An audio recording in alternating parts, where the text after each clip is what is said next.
Can AI write children's literature? Well, technically yes, but is it any good? As a children's literature scholar as well as a children's book author, I have been wondering, is it possible for AI to write children's literature? Can AI replicate the necessary storytelling and craft skills that makes children's literature so compelling? And can AI help me write an award-winning children's picture book? Today, I am putting ChatGPT's children's literature up against some of our biggest classics to see if it actually holds up. I have chosen 3 award-winning picture books. For round 1, we have Goodnight Moon by Margaret Wise Brown. For round 2, we have The Snowy Day by Ezra Jack Keats. And for round 3, we have Where the Wild Things Are by Maurice Sendak. For each book, I will generate a narrative prompt that will help elicit the tone, plot, conflict, narrative arc, character development of each of these stories. Let's get started with Goodnight Moon. Goodnight Moon was published in 1947, meaning that it is a post-World War II narrative. It is also considered to be a bedtime story. According to my calculations, Goodnight Moon is 130 words. The sentence structure is also quite simple, consisting of multiple rhyming words at the end. There is repetition, details of color. It is focused on domesticity and domestic objects. The story also alludes to 2 nursery rhymes, Hey Diddle Diddle and The 3 Bears. There are 4 main-ish characters and objects in the text. There's the old lady. Side note, has anyone noticed that the old lady is actually a rabbit? So we have the old lady, the kittens, the mittens, and the mouse. Now that I have a basis for my prompt, let's get writing. A few moments later. Here is my prompt. Write me a post-World War II bedtime story of 130 words. Sentence structure should be simple and the story must rhyme. The tone is sentimental. Written in the 3rd person, the narrative should focus on an old lady who lives with 2 kittens and a mouse. She is knitting winter mittens by the fire in a green room. She says goodnight to many of her household objects. Include lines in the narrative that refer directly to 2 popular Mother Goose nursery rhymes. Let's see what it does. A few moments later. Bedtime story, Kittens and Mittens. In a green room, warm and bright, lived an old lady gentle and light. 2 kittens played, by her side they stayed, and a tiny mouse in corners it swayed. By the fire's glow she'd knit and sew, winter mittens row by row. Good night, dear chair, so steady and fine. Good night, dear clock, that chimes the time. As stars above began to gleam, she'd whisper a lullaby like a dream. Good night, dear kittens, snuggle tight, like 3 blind mice in soft moonlight. With a heart so kind and a cozy abode, she'd weave tales of love in the night's gentle ode. In that green room, a world so right, she'd wish all sweet dreams till morning's light. Okay, that was incredibly sweet. Basic, but sweet. Looking back at the prompt, here is what ChatGPT got right. 130 words, check. Sentimental tone, double check. The first stanza offers a heartwarming and tender resonance to the opening of the story. Basically, it gives us all the warm fuzzies.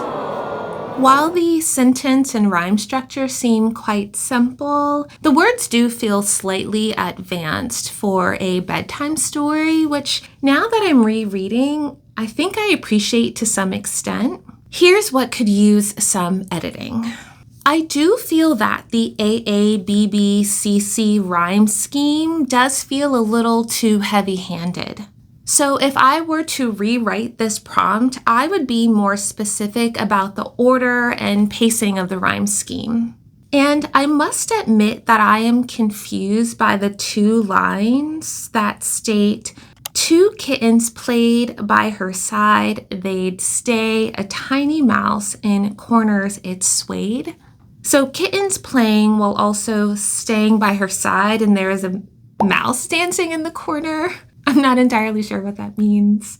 It certainly makes for a little bit of a chaotic scene, which I feel like is the opposite of what Goodnight Moon actually elicits, or perhaps it's the last time of play before going to bed, or the chaos that happens in life before we all go to bed. And I have the same confusion around the sentences that state, with a heart so kind in her cozy abode, she'd weave tales of love in night's gentle ode. With a heart so kind in her cozy abode, she'd weave tales of... I think that line needs to be rewritten completely. I also noticed that bedtime story Kittens and Mittens does focus more on the old lady than Goodnight Moon actually does, which gives us a central character to empathize with. In this ChatGPT generated versions, it's like the kittens and mittens and mouse do play more of a supportive role. And lastly, one of the references to the Mother Goose nursery rhyme is completely lost on me. I mean, I can clearly see Three Blind Mice reference, but I'm unclear about the second reference. So let me know in the comments below if you have found the second reference. All in all, I rate ChatGPT's version of Goodnight Moon, bedtime story Kittens and Mittens, a 3 out of 5. That means for round 1, Goodnight Moon is the clear winner. The Snowy Day by Ezra Jack Keats was published in 1962, which is the time in American history of the Jim Crow laws as well as the Civil Rights Movement. The Snowy Day won the Caldecott Medal in 1963 and was the first children's picture book to win that award that featured an African American protagonist. According to my calculations, it is 290 words long. It uses detailed sentences to ground the reader in the moment. It is written in the third person and uses a handful of onomatopoeias. For me, Peter and the snow are the main characters. There is mention of his mother as well as neighborhood boys, and the setting takes place in an urban neighborhood. The Snowy Day also takes place over the course of one single day. A few moments later. Here is my prompt.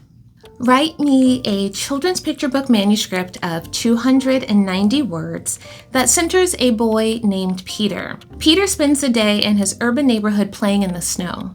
The tone is reflective and longing. The narrative should be written in the third person past tense. Use a handful of onomatopoeias to describe the kinds of sounds made while Peter is playing in the snow. The narrative happens over the course of one day, and at some point in the story, Peter needs to come across older boys who do not want to play with him. Okay, next story. This is Peter's Day in the Snow. In a cozy urban neighborhood where tall buildings touched the sky and narrow streets buzzed with life, lived a young boy named Peter. Every winter, when the first snowflakes gently kissed the ground, Peter's heart danced with excitement. One chilly morning, Peter peeked out of his window and saw a world transform into a winter wonderland. He bundled up in his warmest coat, mittens, and scarf. "Today's the day," he thought with a grin. Out into the snowy world he went, his boots crunching on the freshly fallen snow. Crunch, crunch, crunch. The air was crisp, and Peter's breath puffed out in white clouds as he laughed. Ha ha ha. He sculpted snowballs and rolled them, making a jolly snowman with a carrot nose. Squish, squish, squish. The snow was soft and cold under his fingers. Peter's cheeks turned rosy, but he didn't mind. Giggle, giggle. As Peter twirled and leaped, the snow beneath him made a soft swoosh sound. Swoosh, swoosh. He made snow angels, stretching his arms and legs wide. Flap, flap, flap. The snow was his canvas, and he painted his joy with every move. As the day went on, Peter's joy led him to a group of older boys playing near the park. He shyly approached them, hoping to join in on their fun. "Hey, can I play too?" he asked with hope in his voice. The older boys exchanged glances and shrugged. "Nah, you're too little," one of them said dismissively. They turned away, their laughter echoing in the cold air. Peter's heart sank. His shoulders drooped as he watched them go. Disappointed, he wandered away. Alone again, Peter kicked at a pile of snow, feeling a mix of sadness and frustration. Thump, thump, thump. But then he heard a gentle voice behind him. "Hey, want to build a snow fort together?" Turning around, Peter saw a girl about his age, her eyes bright with kindness. A warm smile spread across his face. "Sure," he exclaimed. And so, Peter with his new friend spent the rest of the day crafting the most amazing snow fort. They laughed, they chatted, and felt the joy of camaraderie. The snow whispered secrets and their giggles filled the air. Whisper, whisper, giggle, giggle. As the sun began to set and the streetlights twinkled to life, Peter realized that even in the midst of disappointment, he had found a new friend and a day filled with memories. And as he walked back home, he looked forward to the next snowfall, knowing that his urban neighborhood held endless adventures just waiting to be discovered.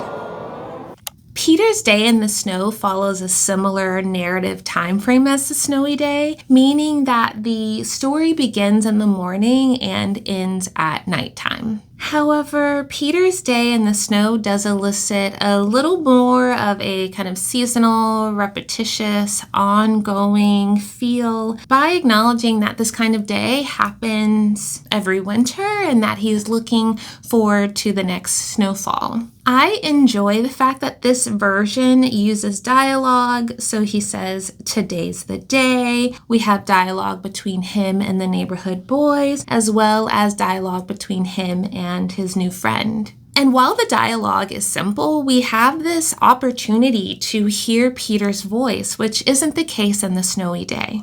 My favorite part is actually the exchange between Peter and the older boys. The description of their tone and dismissive behavior allows us to grieve with Peter in this present moment of the story. It says, "Peter's heart sank. His shoulders drooped as he watched them go. Disappointed, he wandered away."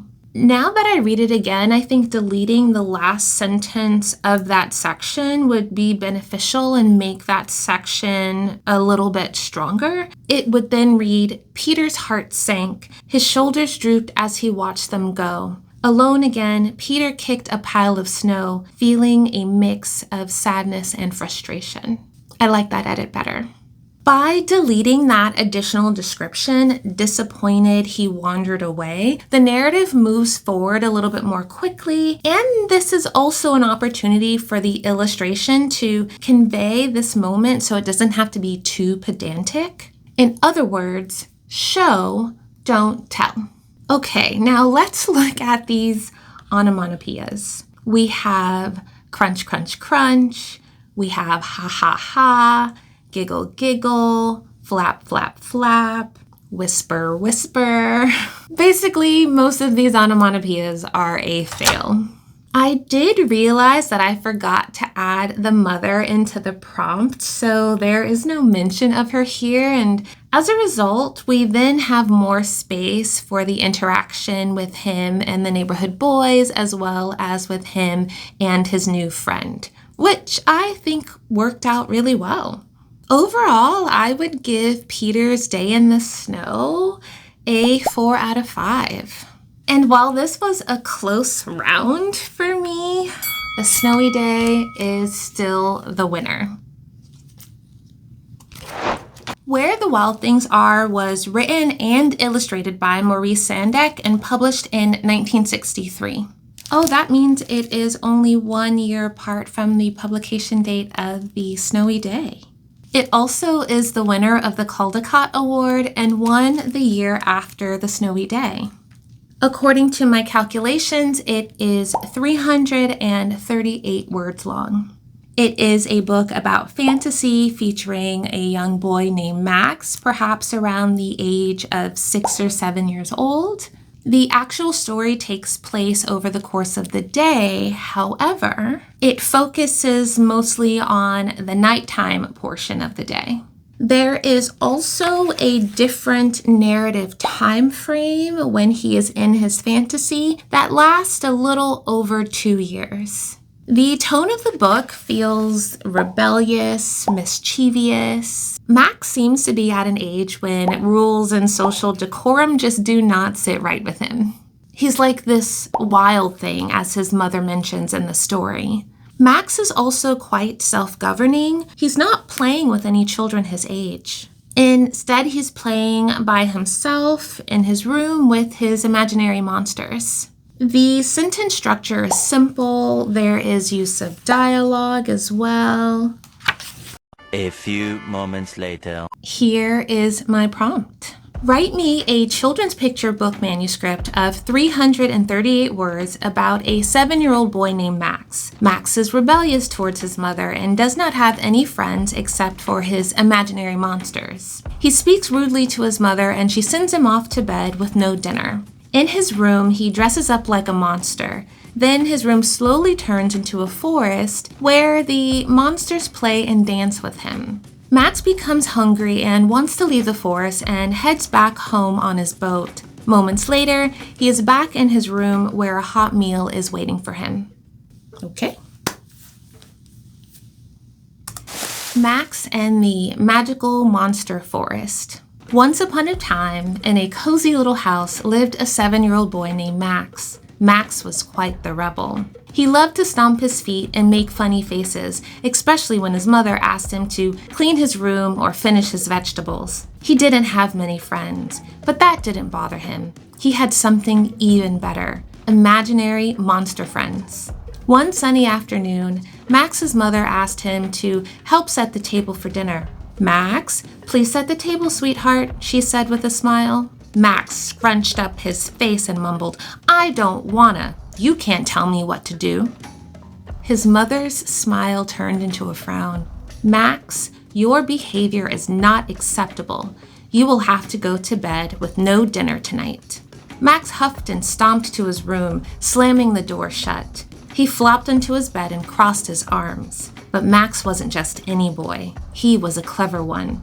He glanced around his room and grinned mischievously. In no time, he was dressed up like a fearsome monster, complete with a scary mask. To his surprise, the moment he put on his monster costume, his room began to change. Trees sprouted from the floor and the walls turned into a lush forest. The air was filled with giggles and rustling leaves. Max couldn't believe his eyes. He was in a magical monster forest, surrounded by his imaginary friends. Giant monsters with rainbow fur and polka-dotted skin danced around him. They spun in clothes, playing tag and laughing uproariously. Max joined in, twirling and jumping with glee. As the sun set, the forest lit up with fireflies that sparkled like tiny stars. But soon, Max's tummy rumbled. He realized that he was hungry and wanted to go home. A little wooden boat appeared by the edge of the forest. Max hopped in, and with a wave to his monster pals, he set sail. The boat carried him through a shimmering river, and before he knew it, Max was back in his own room. The forest had disappeared, and his monster costume lay neatly on his bed. To his surprise, there was a delicious aroma in the air. Max followed his nose and found a hot steaming plate of his favorite dinner waiting for him on his desk. His mother stood in the doorway, her stern expression replaced with a warm smile. "Max," she said gently, "I hope you've learned that being rude doesn't help, but I'm so glad to see you enjoying your meal." Max felt a mix of happiness and regret. He knew he had been wrong to be disrespectful. From that day on, Max became a little less rebellious and a lot more grateful.